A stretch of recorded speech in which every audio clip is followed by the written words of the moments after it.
बच्चों, आज हम सभी हाइड्रोजन स्पेक्ट्रम के बारे में पढ़ेंगे। हाइड्रोजन स्पेक्ट्रम की 5 श्रेणियाँ होती हैं, जो क्रमशः है लाइमन श्रेणी, बाउमर श्रेणी, पास्कल श्रेणी, ब्रैकेट श्रेणी, फुंड श्रेणी। इन सभी के लिए जो हमारे इलेक्ट्रॉन संक्रमण करते हैं, लाइमन श्रेणी के लिए करता है n1 1 से n2 2 3 4 5 सोलर टू इन्फिनिटी। इसी प्रकार लाइमन श्रेणी के लिए n1 की वैल्यू 2 होगी, n3 की वैल्यू 3 4 5 सोलर टू इन्फिनिटी।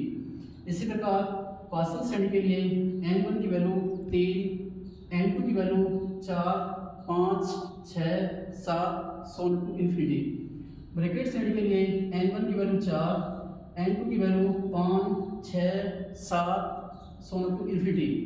इसी प्रकार लास्ट श्रेणी फुंड श्रेणी के लिए n1 की वैल्यू है 5, n2 की वैल्यू है 6 7 8 9 solar to infinity.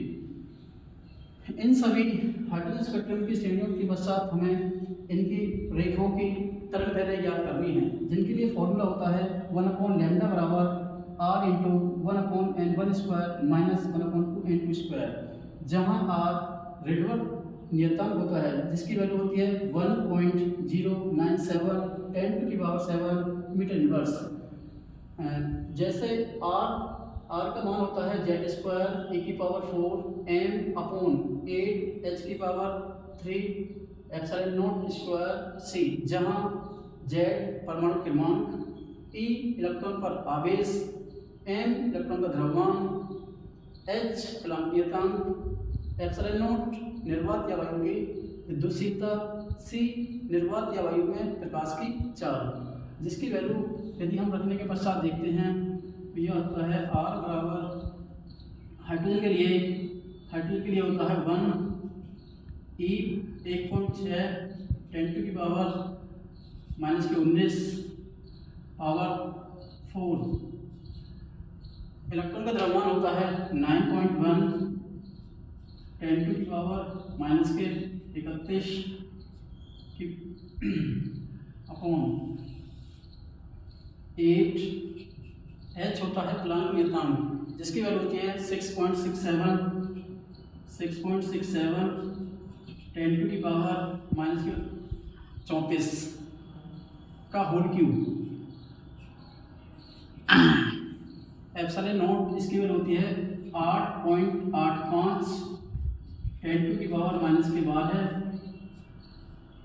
Square. c प्रकाश की चाल, जिसकी वैल्यू होती है 3.0 10⁸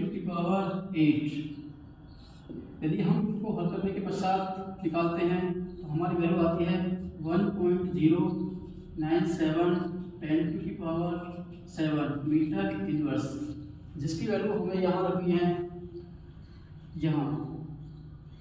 अब ये इस श्रेणी पे 2 फॉर्मूले हैं हमारे। इस श्रेणी पे 2 क्वेश्चन बने हुए हैं। पास्कल श्रेणी की स्पेक्ट्रम रेखाओं की लघुत्तम तरंगदैर्घ्य क्या होगी। इसको करने के लिए क्या करना पड़ेगा, सबसे पहले हम देखते हैं पास्कल श्रेणी हमारी है कहाँ, ये रही। पास्कल श्रेणी के लिए तो ये होगा 1/λ = r इंटू में 1/n1 square minus 1/n2 square. लघुत्तम के लिए n1 की वैल्यू तो होगी, पास्कल के लिए कितनी है n1 की वैल्यू 3 रखेंगे, और n2 की वैल्यू होगी इन्फिनिटी। रख के देखो 1/λ = r 1/3 का स्क्वायर 1/∞ का स्क्वायर। तो ये हो गया 1/λ इंटू r 1/9 1/0, ये हो गया 0। तो 1/λ इंटू r 1/9 उल्टा लैम्डा बराबर 9/r। जो हमारे पास में r की वैल्यू है ये आइए से रख के देखो यहाँ। तो लैम्डा बराबर 9/1.097 10⁻⁷।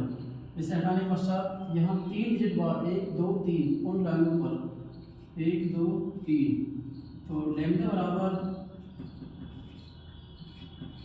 9000 अपॉन 1097 10⁻⁻7। ये पावर नीचे पॉजिटिव है, ऊपर जाकर नेगेटिव हो जाएगी। उसके बाद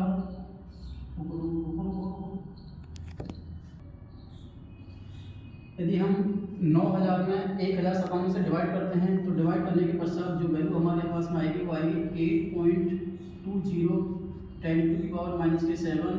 और ये दो डिजिट बाद जब 1 2 इधर लेके जाओगे तो ये हो जाएगा लैम्डा बराबर 820 10⁻⁻9। और हम जानते हैं 10⁻⁻9 जो होता है ये नैनोमीटर के बराबर होता है, अर्थात ये होगा लैम्डा बराबर 820 नैनोमीटर।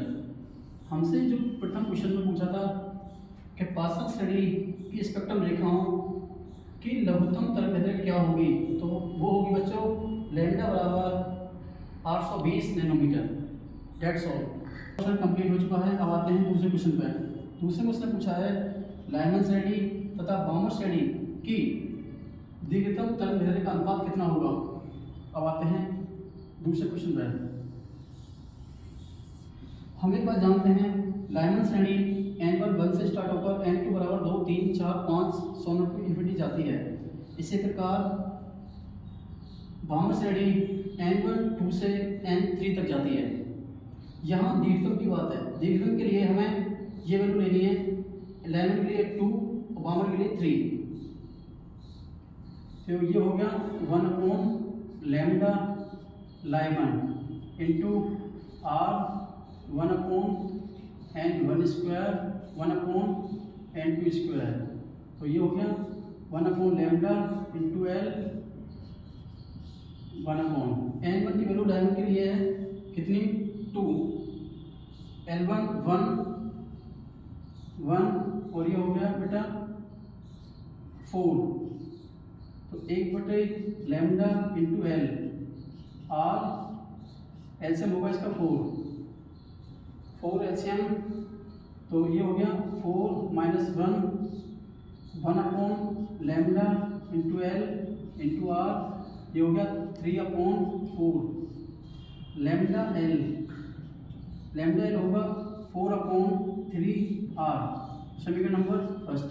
ये हमने लिया है लाइमन श्रेणी के लिए। अब लेंगे बाउमर श्रेणी के लिए। बाउमर श्रेणी के लिए ये रहा 1/λ बी मतलब बाउमर। ये हो गया 1r इंटू में 1/2 2 का स्क्वायर 4 माइनस 3 का मतलब 9 1/λ इंटू r। इनका एलसीएम लोगे तो ये आएगा 36 4 नीम 36 9 चौक 36। तो ये हो गया 1/λ इंटू r। ये हो गया 5/36। ये हो जाएगा लैम्डा बी बराबर 36 इंटू 5r। समीकरण सेकंड। समीकरण फर्स्ट में सेकंड से डिवाइड करने पर तो ये लिखेंगे समीकरण फर्स्ट में सेकंड से भाग करने पर तो बेटा भाग ऐसा होगा lambda L upon lambda B बराबर 4/3r अपॉन 36/5r। इसकी मल्टीप्लाई अंदर से अंदर बाहर। तो ये हो गया लैम्डा एल लैम्डा बी बराबर 4 × 5r अपॉन 3r × 36। तो ये हो जाएगा r से r कैंसिल। इसे यदि हम काटेंगे तो ये कटेगा 9 बार। तो ये हो जाएगा lambda L upon lambda B बराबर 5/9 × 27।